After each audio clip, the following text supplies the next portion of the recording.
My overall tip is just embrace it.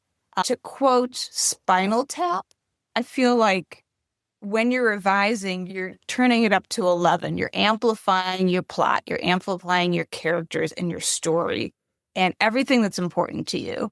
And I think that revision gets a bad rap as the not the creative part of writing. It's the story generation, it's the freedom, it's the whatever.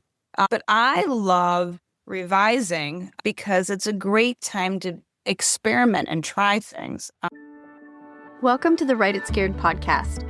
I'm your host, Stacey Fraser, a formerly repressed creative soul turned fiction writer, story editor, and author accelerator certified fiction book coach. At Write It Scared, we tell the truth about why writing a novel is so hard by acknowledging that most writers grapple with two stories: the one they want to put on the page to the best of their ability, and the often subconscious internal story that prevents them from doing it. This show is designed to help you identify and rewrite the internal narrative holding you back while you discover and write the story you want to tell and learn all the tools to help you do that successfully. Join me each week for a new episode where we'll talk about writing to deepen our understanding of the craft and of ourselves as writers. Writing a novel is an inside job that we do not do alone. Welcome to Write It Scared. I'm glad you're here. Let's dive in. Hi, writer. Welcome back to the Write It Scared podcast. Today is a guest episode, our final guest episode of the season, and I'm so excited to share this conversation with you. I'm talking with middle grade author Sara Shacter, and we had a really thoughtful conversation about revision, resilience, and what it means to stay connected to the heart of your story over a very long haul. We chatted about her debut novel, Georgia Watson and the 99% Campaign, which is a heartfelt story about friendships, making mistakes, science, and the idea that human beings are far more alike than we are different. But we also dig into the 15-year journey it took to bring this book into the world, from major rewrites to losing agents, trying to find a new home for the book, and then finally taking the manuscript all the way back down to the studs and rebuilding it from the ground up so it could become the version it is today. This episode is filled with wisdom about revision, creative persistence, and finding the joy in the process, as well as learning how to focus on the work instead of constantly chasing the outcomes. So I'm going to give you Sara's bio in just a moment, but before we do that, I want to remind you that the Courage Files, which is a new segment that I'm introducing on the podcast next season, is open for submission. And it's all about celebrating listener wins. So if you have a writing win, if you've done something in your writing life that is hard, even if it seems small to you, what matters is that you did it. And if you want to share that moment with me and give me the permission to share it on the podcast, I want to use it to inspire other people to do more of what you're doing. So this is a spread the wealth type of thing. And if you enter a submission for the Courage Files, then you will automatically be entered to win an editorial assessment of your pages, as well as a book coaching session with me. So if you want to submit to the Courage Files, you can go to the link in the show notes, or you can head to writeitscared.co/courage-files. All right, here's Sara's bio. Sara's debut middle grade novel, Georgia Watson and the 99% Campaign, is everything Sara loves: a heartfelt friendship tale, a scientific exploration, and a call for compassion. Sara also writes picture books as well as magazine articles and educational nonfiction for kids. A former teacher, she currently tutors kindergartners through high schoolers. Sara is also a passionate volunteer and works to turn the tide on climate change and political polarization. Sara, hi. Welcome to the Write It Scared podcast. I'm so happy to have you here. Well, thank you for having me. I'm very excited. Yeah. So how's your day going so far?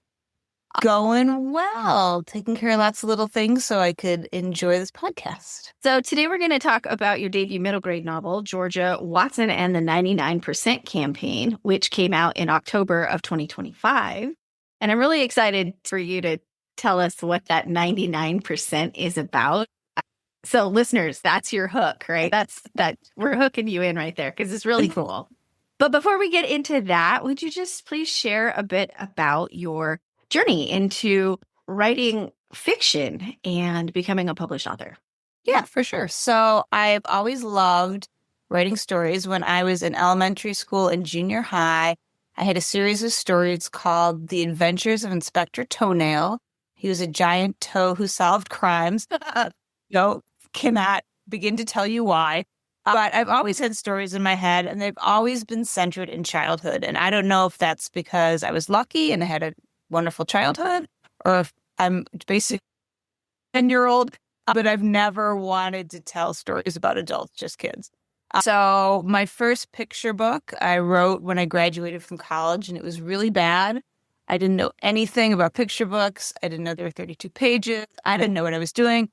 But at the same time, it was really great because it was sort of like putting a flag in the ground. I'm going to do this.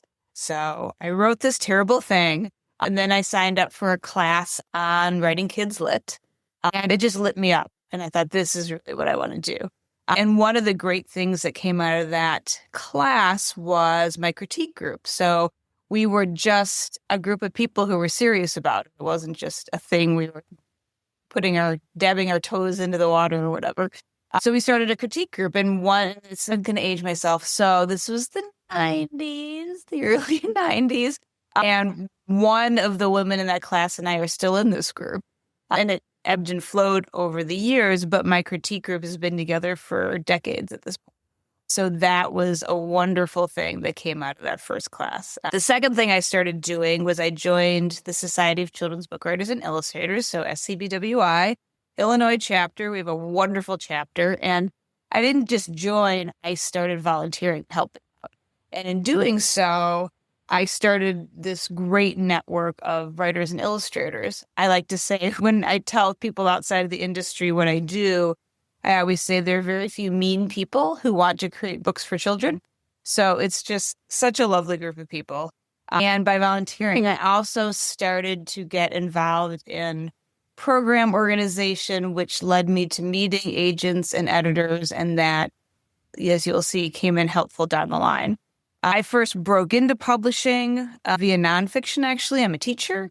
So that was a smooth transition. Educational publishing and magazine nonfiction. When I was volunteering with SCBWI, I helped organize a program with a magazine editor, and we hit it off, and she asked me to write an article for the first issue of the magazine they were starting. And I got to, because of that experience, understand from the editor's point of view how you put together a magazine and what you're looking for. And so I wrote some things for her and for another editor there. And then I was able to parlay that experience into just submitting over the transom elsewhere. And then finally, fiction in an SCBWI publication. Now, again, this was a while ago. I don't think they produce this one anymore. But there was a call from a small press for picture books. They were a gift book publisher, and they wanted to start a children's line. And I happened to have this manuscript that was a picture book about wedding guest etiquette. So they wanted a pair, they wanted illustrator, author together. So again, I'd met all these people. I reached out to a friend of mine who was trying to break in as an illustrator. We submitted together, and that ended up coming out in 2006. That was my first fiction piece. So that was the short version of the very long journey. Yeah, I would say that many of the writers who've come on the podcast that publish in Kidlit are SCBWI is where they found their home, where they learned so much. So yeah. I always screw up the acronym, but yeah. So if you're out there and you're writing Kidlit and you're looking for community, if you're looking for resources, please do yourself a favor and go over to SCBWI. I always put the link in the show notes, and I will do so today. You know, when I was telling my daughter, who's 9, and still gets highlights, I told her I was going to interview an author who has written for Highlights or published in Highlights. And she's like, really? And she gets really excited. And then I get to order. We usually order my guest books and stuff. And so she's like, Mom, is this the lady? It's really fun. That was a lot of fun, because I remember when I was a kid reading Highlights in the doctor's office, and the idea that I had something in Highlights was pretty thrilling, honestly. So, and I would also add that if you join SCBWI, find the local group, not just the national, because the local is where you find your people and your things near your home and what. Okay. So let's talk about your book. Yeah, a fun. I know. I want to hear all about it. Georgia Watson and the 99% Campaign. What's the book about, and who are you hoping it will appeal to? So Georgia is a science-loving, rising sixth grader. She has moved annually since she was a kid. Her dad's an actor, and he's moved all over the country. But mid-fifth grade, they came to Chicago, which is where I live in real life, where we have lots of theaters, and her family decides to stay. So in fifth grade, she has met her first real true friend, Izzy. She can't wait to start sixth grade with an actual friend.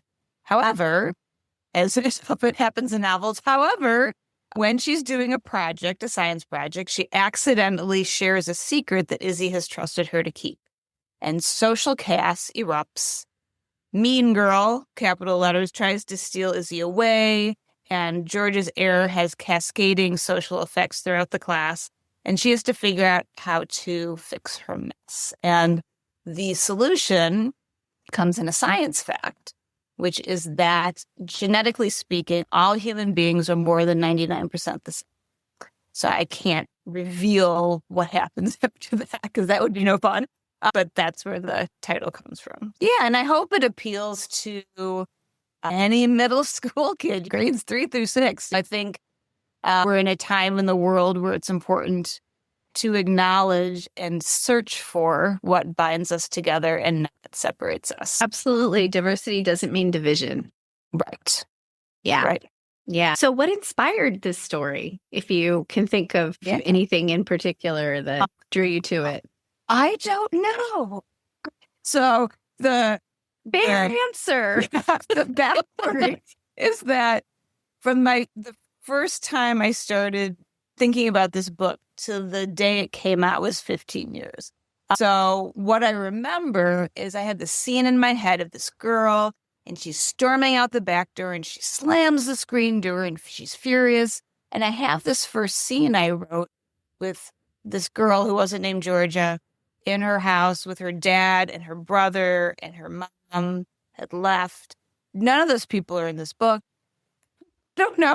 And I don't know when it took a turn towards science. I love science, so maybe I'm not sure how it morphed into that.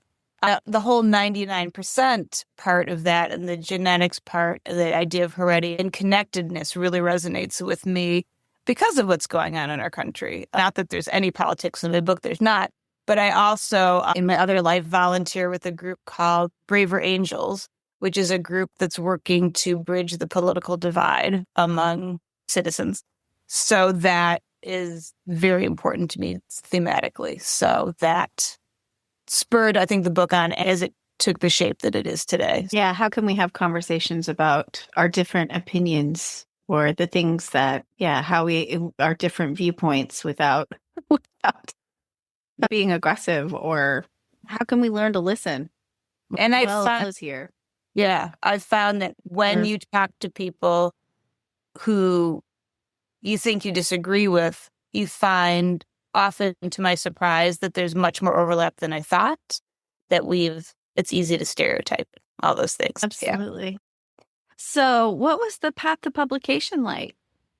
It was long. So 15 years. In a nutshell, I wrote the book, revised it several times. My wonderful critique group gave me feedback, a couple of years. And I sent it to, going back to SCBWI, an agent I had met who had gotten friendly. And she kept it for a while, and I was very excited. I thought this was going to be it. And she decided to pass. She felt like it didn't fit where her list was going. But then she liked it. So she sent a word to all of the other agents at her agency. I have this manuscript. Is anyone interested? And it was a big no. And it wasn't a small agency. So I thought, that's interesting. So it gave me pause. And I went back to the book, and we'll talk about revision later, but realized that there was an awful lot I could do actually to make it better. And the month she had it was good because I had taken a break from it. So I came back and reread it and I was like, yeah. Better in what way? What do you mean? Better in things like scene by scene. So I was reading some of the scenes and I thought, wow, I really didn't maximize the tension in this scene. I know you show and don't tell, but I'm not doing it at this moment in this scene. I can make this a lot better. I can make the characters pop a little more. I realized that at some points in the story, Georgia wasn't a really good friend. And not that all characters grow, right? But there were points at which I don't like her very much. Oh, that's interesting. Like, I need to make that a little better. And then in the middle of the book, I swapped her friend. And they're on the outs, so they're not together. But we never saw her. That doesn't work. So I started seeing a lot of things, which made me think, oh, yeah, there's actually a lot of work to do here. So I went back and did another big revision and realized this is actually a lot better. So at that point, I went out to 7 other agents. 6 I had met through SCBWI, and 1 was a random. And I got 2 offers when 1 was the random person. So I signed, and then that led to 3 more years of revising with my agent. And part of that was that she was very busy, so there wasn't fast turnaround. But she had some good suggestions. And then when we were ready, we went out to 4 houses. And interestingly, all 4 editors said exactly the same thing, which was, 1, the emotional stakes weren't high enough. And 2, there wasn't enough of a marketing hook. And all 4 people said the exact same. So that was a big red light. And at that point, again, my agent was pretty busy. So she suggested I work with an editor at large. And when she started mentioning some people, she mentioned Deborah Halverson. And I had been at a conference in a breakout session with her. And I think she's wonderful. She's a fantastic teacher. She's super easy to work with, super kind. So I'm like, well, I'm going to work with her. So I signed up with Deborah, and she read the book.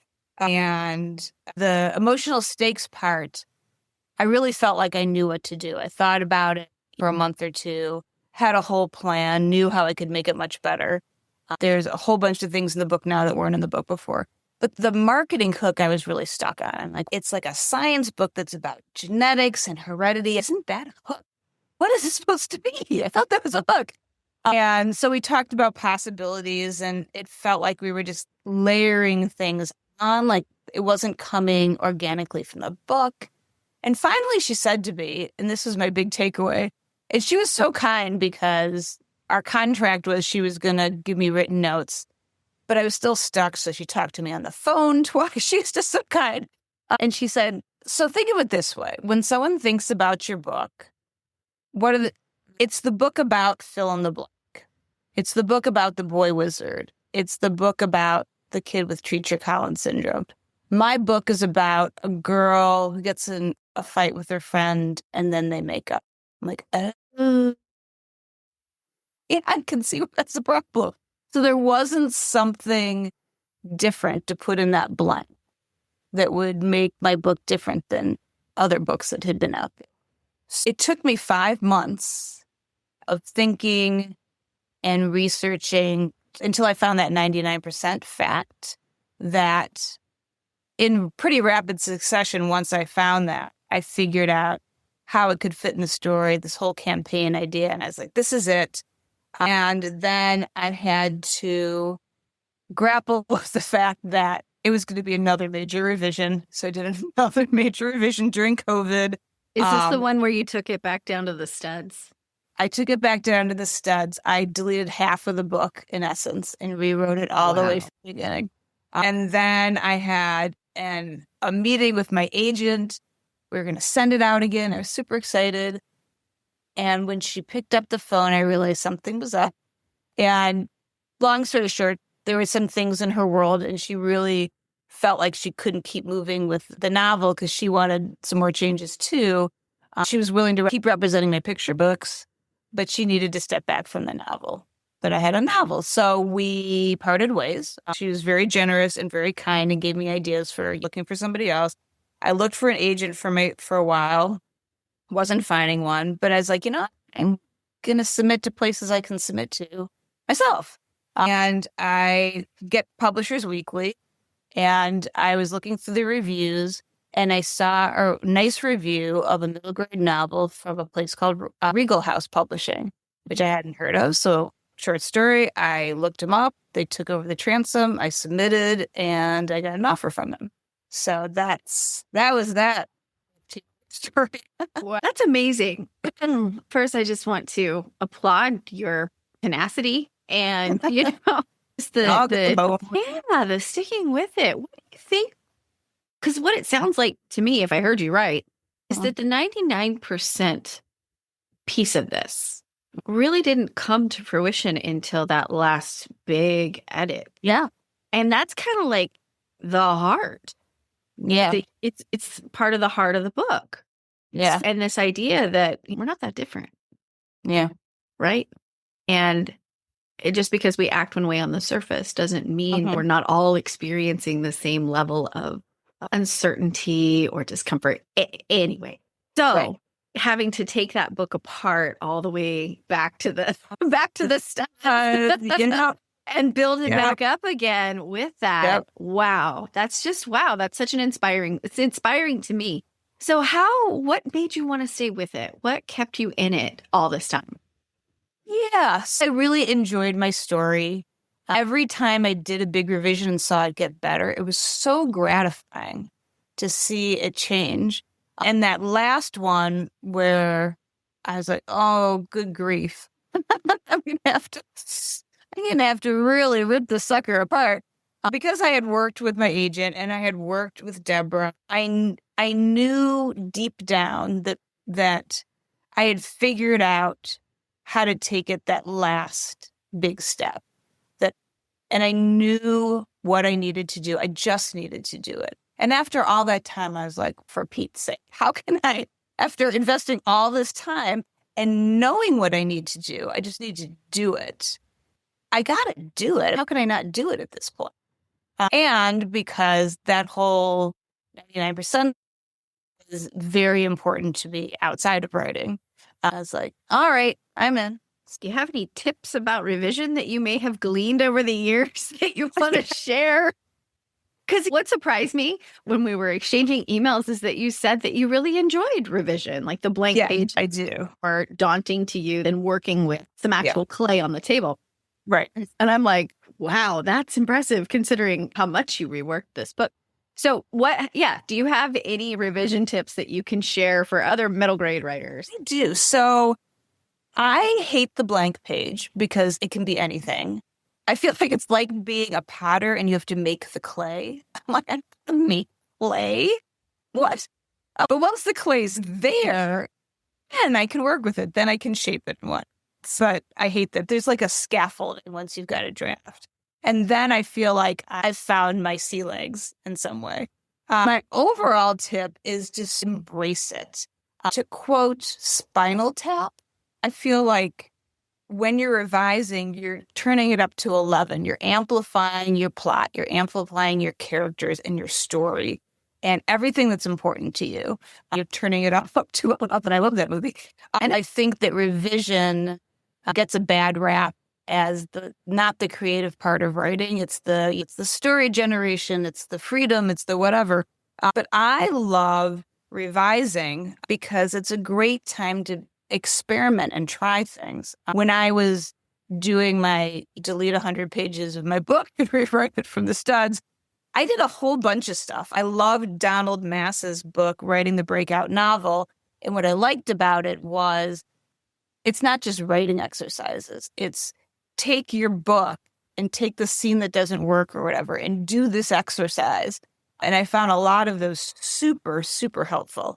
I have friends that do spreadsheets about things in their book. And so I tried a spreadsheet and I had this is horizontal. I had all my chapters. And then vertically, I had things I needed to keep track of, be it what characters are in what scene or when does the 99% campaign, when do they talk about it? Are they talking about it enough? Is there all those kinds of I like that whole thing. I color-coded some chapters sometimes when I just needed to see where things were falling. I'm old, so I like index cards. And I took the whole draft that I was about to destroy, and I made an index card for every single scene. And then I made a set of index cards for things that I knew were going to have to happen, even if I wasn't quite sure how. I need a scene that accomplishes this or whatever.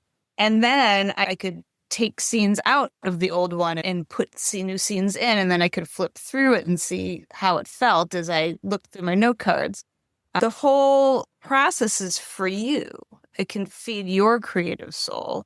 And unless I'm not a successful enough writer that I have contracts that some publishing house is waiting for me to finish, which is a lot of pressure. But assuming you're not in that position, tell everyone else to take a hike. Just don't worry about finishing and submitting. It's just you and your characters, and you can do anything you want. And you can try all different kinds of things, and it can be freeing. I love that. It sounds like you're willing to be malleable, be adaptable, try things out instead of pushing towards always eyes focused on an outcome. The outcome's there. That's the thing that you're going for. And instead, you just turn your attention to the story and the process and your characters. And I love that. I love that. And I'm going to try that. A little more. What I've learned over time, again, I'm a little longer in the tooth than some of my writer friends. But what I've learned over time is if you focus on the writing, you're going to get to that goal faster because you're going to have something better. Yeah, what we focus on tends to expand, whether that is the discomfort and the doubt and the uncertainty or what the characters that are in front of us and the work that's in front of us. Right. So let's talk about doubt for just a little bit. Sure. You walked us through the revision process and what that was like. And so was there ever a time when you struggled? And oh, yes. The momentary doubts were louder than the willingness to continue. 100%. So when the very first agent passed, and I really thought it was going to be a go, I definitely had the pout period.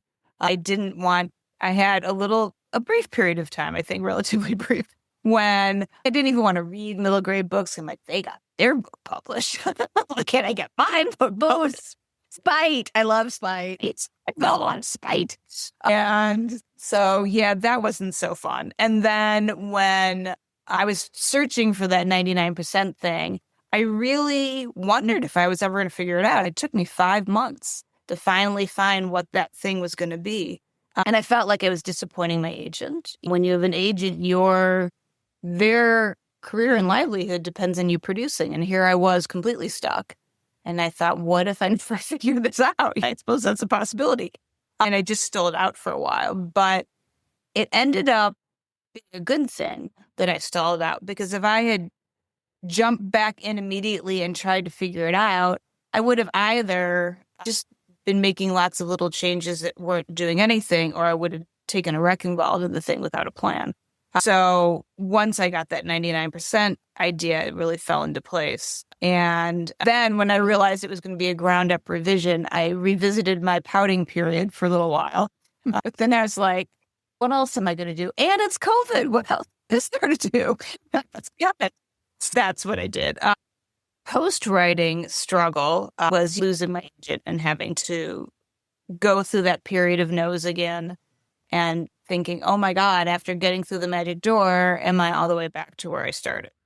But again, I tried to embrace that freedom of, okay, but I can submit it to where I want now. I can submit to a small house that maybe my agent wouldn't have submitted to. I can take this manuscript that she wasn't super into. I can send it somewhere maybe. Not everywhere. Plenty of places are closed, but places I could. So that was very helpful.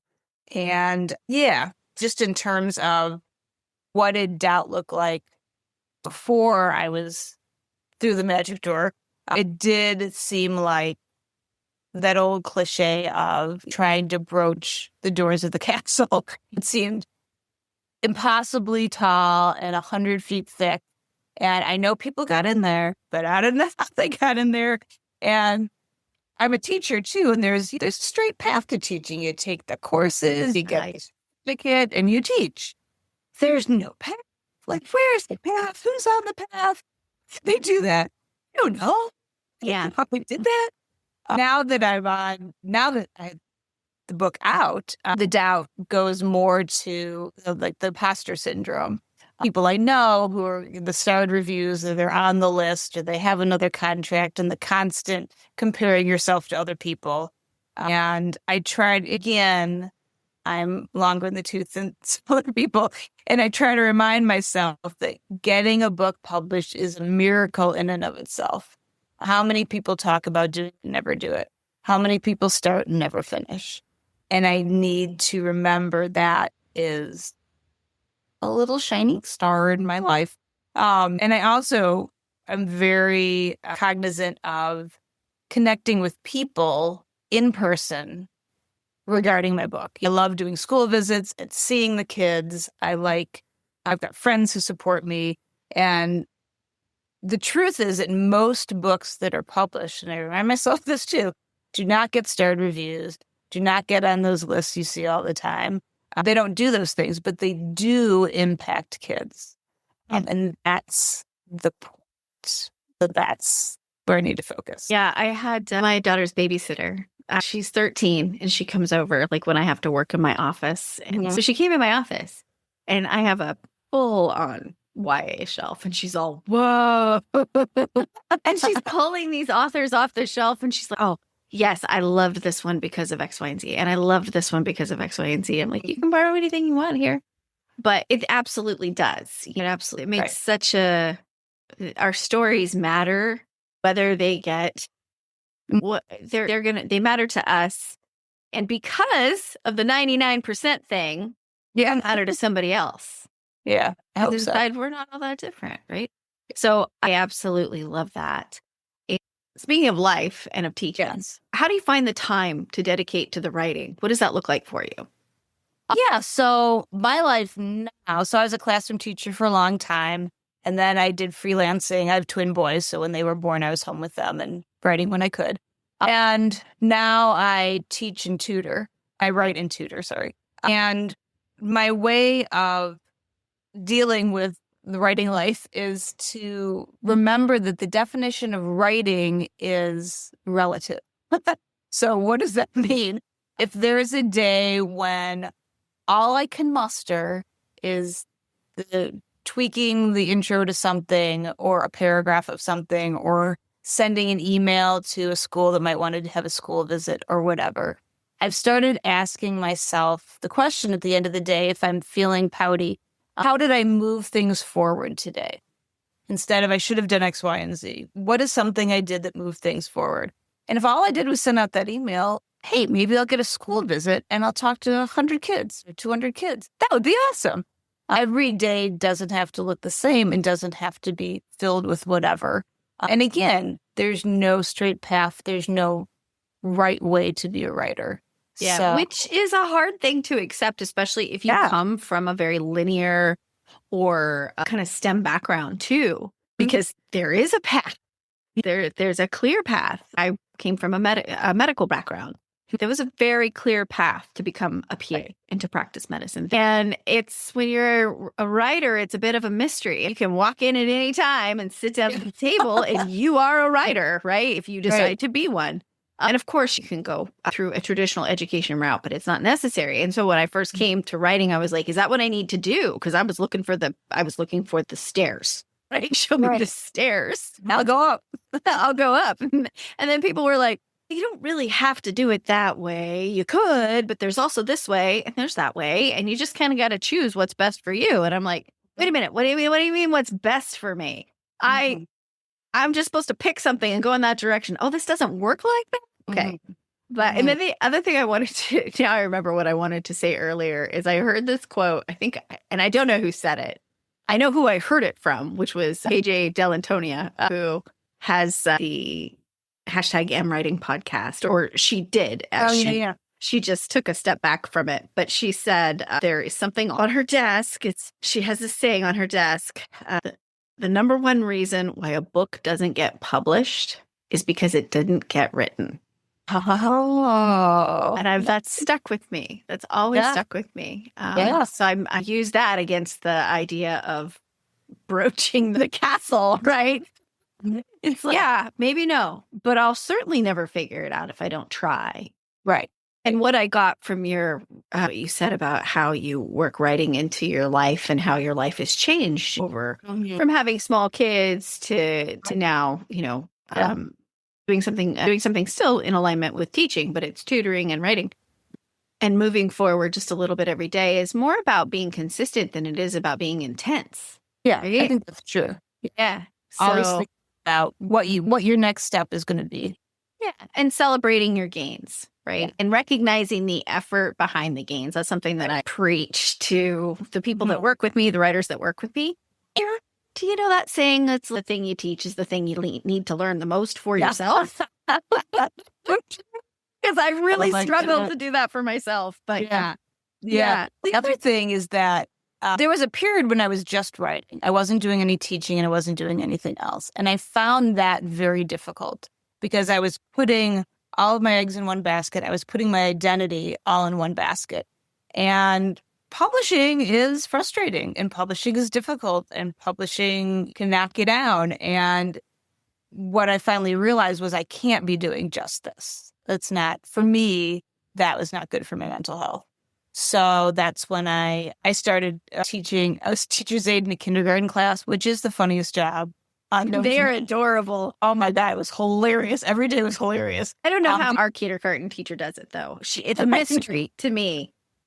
They do all these funny things. Waterfall. Shh. And everybody quiets down. And I'm just amazed. Oh, they are. Kindergarten teachers are amazing. But once I was doing something else and I found that other part of my identity, writing became joyous again because I wasn't putting all pressure. And I know for me, the dream would be to write full time, right? That would be the dream, to write full time. But then again, I also know me, and me likes to think that wherever someone else is better. Yeah. Yeah. It's just that grass is greener and instead I'm growing into this real appreciation of understanding that I am right where I need to be and seeing the beauty in where I am, right? And the benefit. And I think for people that have not published yet, there's a beauty there. There's no outside expectation or pressure other than what we put on ourselves. And one of the keys to moving forward is learning how to lower that pressure enough to where our brain doesn't think that this is too dangerous for us to engage with. Yeah. So, lots of good things. It sounds like SEBWI was a fantastic resource for you, not only for networking purposes and also finding a way to volunteer, a way to give back, a way to be a part of, but also a way to learn craft. Were there any other resources that you turned to that were particularly helpful learning the craft?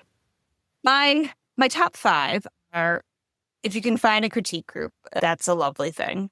I have really benefited from professional critiques as well, going to a conference or doing something online and being able to submit for critique.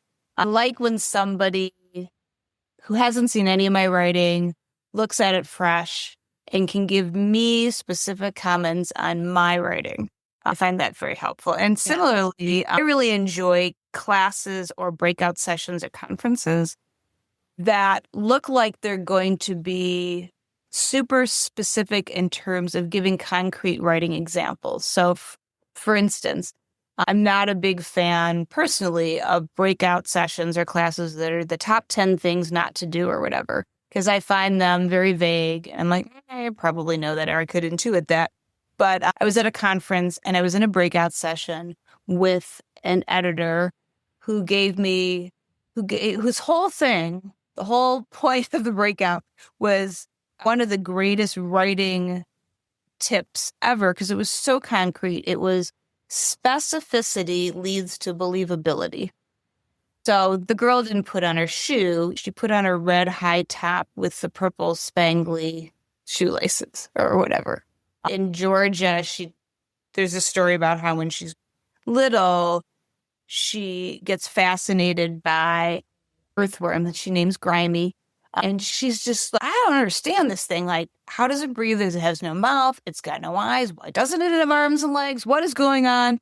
And it wasn't just, she was curious just about animals. It was this very specific thing that she had this animal and with her grandfather and blah, blah, blah. And he would take, with his client's permission, I think, put a page up on the screen. This is what it was.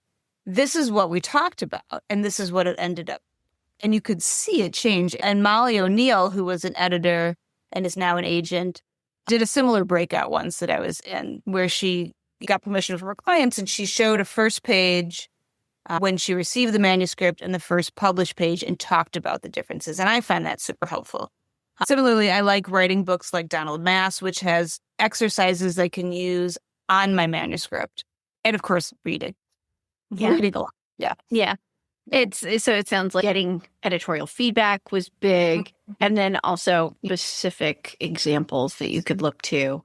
And I think what's important to take away there is a draft. We take it as far as we can ourselves, right? And maybe with our critique group, but there's always more to do, and always more. There's ways that we can make it even better, but that doesn't mean we can get there ourselves. Oftentimes we need outside perspective, which comes that editorial feedback, right? So the idea here isn't here's what it was and now here's what it is. I think the idea that we want to wrap our heads around is one is not necessary. What it was isn't bad. It becomes better through combined effort and input. And the expectation isn't necessarily to bring it in perfect. It's just like it's learning like how we grow. I don't know if I said that as clearly as I thought it in my brain, but that's the best that my mouth could do. But anyway, my point is progress, not perfection, and it takes a village. Yeah, that's the point. Yeah. And seeking out different kinds of perspectives, your fellow writers, professionals, agents, editors. All right, just the last couple of wrap-up questions. What's the best piece of writing or creative advice you've ever received? It might be that specificity, believability. Is it? That is the best thing I ever received, for sure. It really changed my writing. I love that. And what is your wish for your fellow writers out there? I hope they find joy in what they're doing. That's really it. I know some writers who are having a lot of success, especially a little early out of the block, and they're not happy. They're like stressed out. They're worrying about what they should be doing and how to sustain things. And they're not appreciating the amazingness of what they've done, of having a book in the world. And I think wherever you are in the process, I really hope that people can find something to enjoy, being the creation or the community. And I get that it can be frustrating, for sure. But if you can find what brings you joy in the process, that's important. And it's easy to forget. So I encourage you, any listener, to try to identify a process that leads you back to it, back to that joy. You get in the weeds because it happens. Oh, yeah. It happens sometimes damn near daily for me. But how to find your way back to the magic, back to that joy. And I think one of the big things that you touched on is why you were writing in the first place, like why this was important to you, why this particular story was important to you, why 99% was important to you. And then just playing with your characters and giving yourself permission to try different things and try different angles. I'm a 100% believer that lowering the pressure on something is a direct route to at least feeling better. Which is no small thing. Because I don't know about you, but I've never been able to beat myself into happiness. I've tried. But it doesn't really work. Is there anything that you would like to share that you're currently working on? And then where can listeners find you and your book, Georgia Watson and the 99% Campaign? Oh, thank you for asking. Currently, I'm working on, I have a manuscript of submissions. So that's exciting. And then I have 2 that I'm finishing up. And I have a new novel that I'm working on. And I learned from writing the first one things that I need to do differently for myself as a writer this time. So instead of rushing to my group with my first chapter, I'm doing a lot more planning. And I'll probably write several chapters before I bring it to them. because what I learned was when I wrote the first chapter and made it better from what they said, that sort of seemed like it was done. And everything else had to come from that. It was actually more restrictive. So I'm going to do a lot more writing before I bring it to them this time. What do they say? What the two most rewritten moments of your story are usually the opening and the ending. That is so true. So don't get the chisels out yet, right? Yeah, exactly. Exactly. We don't need this set in stone. Yeah. And I'm at sarafshacter.com is where I am. Okay. I will put that link in the show notes. I thank you so much for your time today. Thank you. This has been delightful. Thank you for having me. Thank you for listening to the Write It Scared podcast. If you enjoyed today's show, please make sure to hit the follow button so you never miss an episode. And please leave a review. Reviews help other writers like you find the voices and messages they need to hear to continue to write their stories. Let's lift each other up. Remember, you can be scared and still be unstoppable. I'll see you next week.